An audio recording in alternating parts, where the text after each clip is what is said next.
Unang pangyayari. Isang lalaki ang nakakita ng magnanakaw. Gagamitan niya ito ng lisensyadong baril.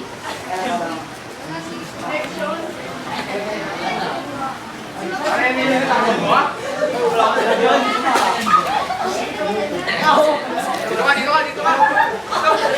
Bakit tinututukan yan? Taas mo ang kamay mo. Lisensyado ba ang iyong baril? Oo, lisensyado yan. Eh bakit mo ginagamit ito Dahil nanakaw siya. publiko? Hindi ka dapat ikaw ba ay may karapatan na gamitin ang baril?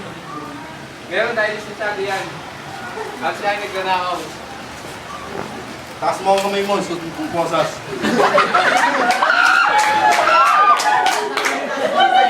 Taas ang kamay mo sa posas!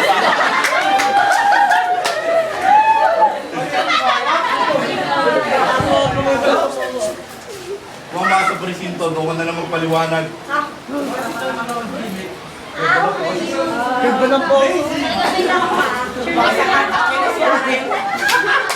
aking opinion, sa pangyayaring ito, makikita natin na nasa tama naman ang paggamit ng baril. At yun ay pagliligtas din sa taong nagtitinda o may isang store.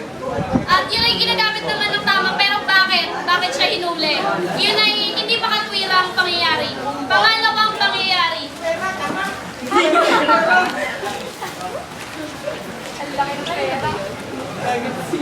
Sa Pilipinas, ang taong maraming pera ay tinatawag ng mikinaryo. At ang halimbawa nito sa aming grupo ay si Don Roberto.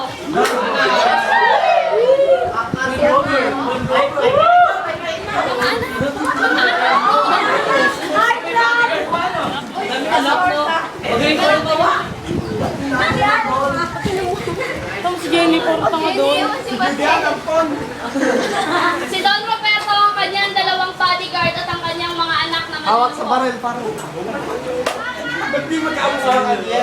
Ito ang kadero mo.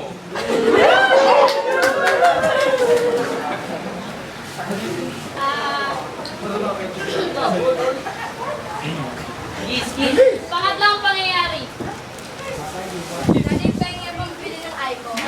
Right na Pwede pengen magbili ng laptop. Pwede pengen magbili ng iPhone. Pwede pengen magbili ng cellphone. Ito na.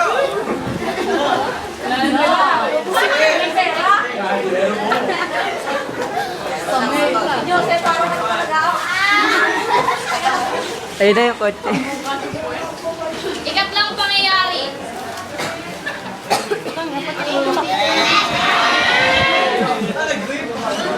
Si Guba.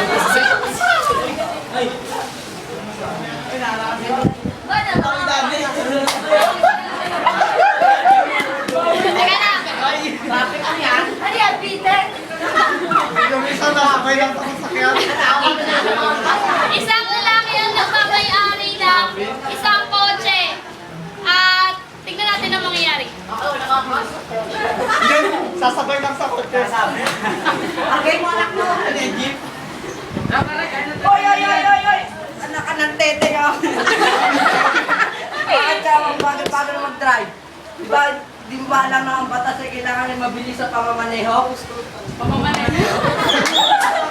Naman ba problema dyan? Nadiskarte lang ako. Kain. Labas mo ang 500 mix mo. Kakalayain kita ngayon.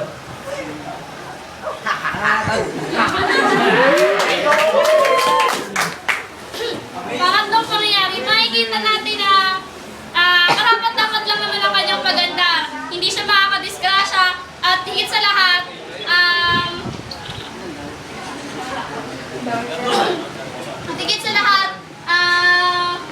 may lisensya din naman siya. Pero may mga tao talaga na sadyang mga masaswapang o tinatawag natin na buwaya. Para lang kumita sila sa sarili nilang sikap ng hindi pinagpapawisan. Gagawin nila yon para lang makayapak o makapangapi ng mga tao. At yun lamang po, doon nagtatapos ang aming report.